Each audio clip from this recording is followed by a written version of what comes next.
नमस्कार दोस्तों, स्वागत है आपका हमारे चैनल में। आज मैं आपके लिए एक और अनोखी कहानी लेकर आई हूँ, जो कहानी भगवान कृष्ण के सुदर्शन चक्र के बारे में है। भगवान कृष्ण का सुदर्शन चक्र आखिर कितना शक्तिशाली था और कितनी शक्तियों से भरपूर था, ये जानने के लिए मेरे साथ कहानी में बने रहिए। तो चलिए ज़्यादा देर न करते हुए कहानी की शुरुआत करते हैं। का सुदर्शन चक्र, जिसे सबसे शक्तिशाली और रहस्यमय अस्त्रों में से एक माना जाता है, वह केवल एक हथियार नहीं था, बल्कि एक दिव्य शक्ति का प्रतीक था। इसकी उत्पत्ति और शक्ति का रहस्य सदियों से गहरे अंधकार में छिपा हुआ है। इस कहानी के माध्यम से हम इस रहस्यमयी चक्र की उत्पत्ति, इसके उपयोग और इसके पीछे छिपी दिव्य शक्ति का पता लगाने की कोशिश करेंगे।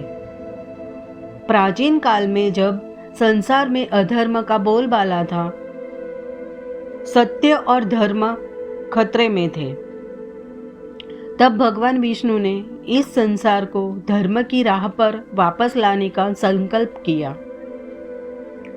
उस समय असुरों और दानवों की शक्ति इतनी बढ़ गई थी कि पृथ्वी पर हर जगह आतंक फैल गया था। मनुष्यों, देवताओं और ऋषि मुनियों की रक्षा के लिए भगवान विष्णु को एक ऐसे अस्त्र की आवश्यकता थी जो अजय और अपराजय हो। यही समय था जब सुदर्शन चक्र का निर्माण हुआ। सुदर्शन चक्र की उत्पत्ति एक गहन कथा से जुड़ी है। एक समय की बात है जब भगवान विष्णु ने देवताओं के राजा इंद्र की सहायता के लिए समुद्र मंथन का आयोजन किया था। समुद्र मंथन से कई दिव्य वस्तुएं निकली, जिसमें अमृत, कामधेनु, कल्पवृक्ष जैसी अद्वितीय चीजें थी। लेकिन उसी मंथन से एक और अद्भुत वस्तु निकली, सुदर्शन चक्र। इसे स्वयं भगवान विष्णु ने ग्रहण किया और इसे अपने दिव्य अस्त्र के रूप में स्वीकार किया। सुदर्शन चक्र न केवल एक शारीरिक हथियार था, बल्कि यह समय और स्थान को नियंत्रित करने वाली शक्ति का प्रतीक था। इसे किसी भी दिशा में भेजा जा सकता था और यह हमेशा अपने लक्ष्य को भेदता था, चाहे वह कितनी भी दूर या कितना ही शक्तिशाली क्यों न हो। चक्र का मार्गदर्शन स्वयं भगवान विष्णु करते थे और यह केवल उन्हीं के आदेश पर चलता था। इसकी गति इतनी तेज थी कि इसे पलक झपकते ही एक स्थान से दूसरे स्थान पर पहुंचने की क्षमता प्राप्त थी। इसे रोक पाना या इससे बच पाना असंभव था। कहा जाता है कि सुदर्शन चक्र के अंदर 4 शक्तिशाली तत्व समाहित थे: अग्नि, वायु, जल और आकाश। ये चारों तत्व मिलकर इसे अपराजय बनाते थे। चक्र के केंद्र में एक अदृश्य शक्ति थी जो इसे दिशा देती थी और इसे ब्रह्मांड की अनंत ऊर्जा से जोड़ती थी।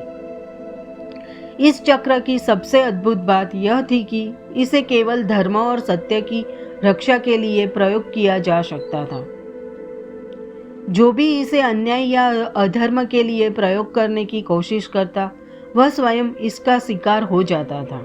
सुदर्शन चक्र का सबसे पहला और प्रमुख प्रयोग महाभारत के युद्ध में देखने को मिला, जब कुरुक्षेत्र की भूमि पर धर्म और अधर्म के बीच घमासान युद्ध छिड़ा हुआ था। तब भगवान कृष्ण ने इसका उपयोग किया। अर्जुन, जो धर्म की रक्षा के लिए लड़ रहे थे, उनके रथ का सारथी स्वयं भगवान कृष्ण थे। युद्ध के दौरान जब कौरवों के राजा दुर्योधन और उनके सहयोगी अधर्म की राह पर चलने लगे और धर्म की हत्या करने लगे, तब कृष्ण ने सुदर्शन चक्र का आह्वान किया। सबसे प्रसिद्ध कथा उस समय की है जब भगवान कृष्ण ने इसका प्रयोग महाभारत भीष्म पितामह के खिलाफ किया था। भीष्म पितामह कुरु वंश के सबसे बड़े योद्धा थे। उन्होंने कौरवों का साथ दिया था। वह अर्जुन और पांडवों के लिए सबसे बड़ी चुनौती थी। एक दिन जब भीष्म ने प्रतिज्ञा की वह अगले दिन अर्जुन को मार देंगे, तब अर्जुन घबराया हुआ था। भीष्म का सामना करने के लिए कोई योद्धा तैयार नहीं था, क्योंकि भीष्म अपने वचन को पूरा करने के लिए किसी भी हद तक जा सकते थे। अर्जुन की चिंता देखकर भगवान कृष्ण ने सुदर्शन का आह्वान किया। युद्ध के मैदान में जब भीष्म पितामह ने अपनी प्रतिज्ञा पूरी करने के लिए अर्जुन पर हमला किया, तब कृष्ण ने अपने चक्र को भीष्म की ओर फेंकने का इरादा किया।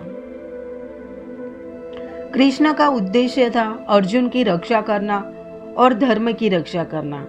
लेकिन जब भीष्म ने भगवान को अपने सुदर्शन चक्र के साथ आते देखा तो उन्होंने अपने हथियार छोड़ दिए और कहा, भगवान, मैं जानता हूं कि यह धर्म युद्ध है और आप धर्म के पक्ष में हैं। यदि आप मुझे मारने के लिए तैयार हैं तो मैं इस अवसर को अपना परम सौभाग्य मानता हूँ।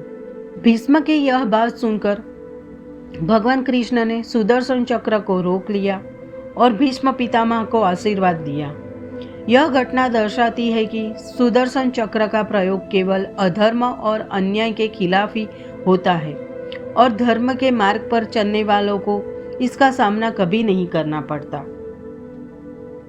एक अन्य महत्वपूर्ण कथा भी है जो भगवान कृष्ण और उनके सुदर्शन चक्र के बीच के गहरे संबंध को उजागर करती है। जब जरासंध मथुरा पर लगातार आक्रमण कर रहा था तो भगवान कृष्ण ने कई बार अपनी रणनीति के साथ उसे परास्त किया। लेकिन जब जरासंध बार बार लौटता रहा तब भगवान ने सुदर्शन चक्र का प्रयोग किया और उसे हमेशा के लिए अपराजित कर दिया। इसी प्रकार कई अन्य अवसरों पर भगवान कृष्ण ने सुदर्शन चक्र के माध्यम से धर्म की रक्षा और संसार को अधर्म से बचाया। सुदर्शन चक्र का यह रहस्य केवल इसकी शक्ति में नहीं था, बल्कि इसमें विहित दैवीय ऊर्जा और इसका उपयोग करने वाले की नियत में था। यह एक चेतावनी थी कि कोई भी व्यक्ति चाहे कितना भी शक्तिशाली क्यों न हो, तो उसे इसका सामना करना पड़ेगा। इसका उपयोग केवल सत्य और धर्म की रक्षा के लिए ही किया जा सकता था और यही इसका सबसे बड़ा रहस्य था। सुदर्शन चक्र आज भी धर्म और सत्य की जीत का प्रतीक है। इसके माध्यम से भगवान विष्णु और भगवान कृष्ण ने संसार को यह संदेश दिया कि जब भी अधर्म अपनी सीमा पार करेगा तब इस चक्र के माध्यम से सत्य की पुनर्स्थापना की जाएगी, चाहे वह अतीत का युद्ध हो या वर्तमान समय की चुनौतियां। सुदर्शन चक्र की शक्ति और इसके पीछे छिपी दिव्यता हमें हमेशा यह सिखाती है कि धर्म की रक्षा के लिए शक्ति का प्रयोग करना आवश्यक है और यह शक्ति तब तक सर्वश्रेष्ठ है जब तक इसका उपयोग न्याय और सत्य के लिए किया जाता है। इस प्रकार सुदर्शन चक्र का रहस्य केवल एक अस्त्र तक सीमित नहीं, बल्कि यह एक उच्चतम सत्य का प्रतीक है जो यह सुनिश्चित करता है कि धर्म की विजय निश्चित है। दोस्तों, अगर आपको यह कहानी पसंद आई हो तो मेरे चैनल को सब्सक्राइब करें, लाइक करें, शेयर करें और कमेंट करें। और आपको किस विषय पे कहानियाँ चाहिए मुझे कमेंट सेक्शन में मेंशन करें, तो मैं उसी विषय पे आपके लिए और नई रोचक कहानियाँ लेकर आऊँगी। तब तक के लिए धन्यवाद।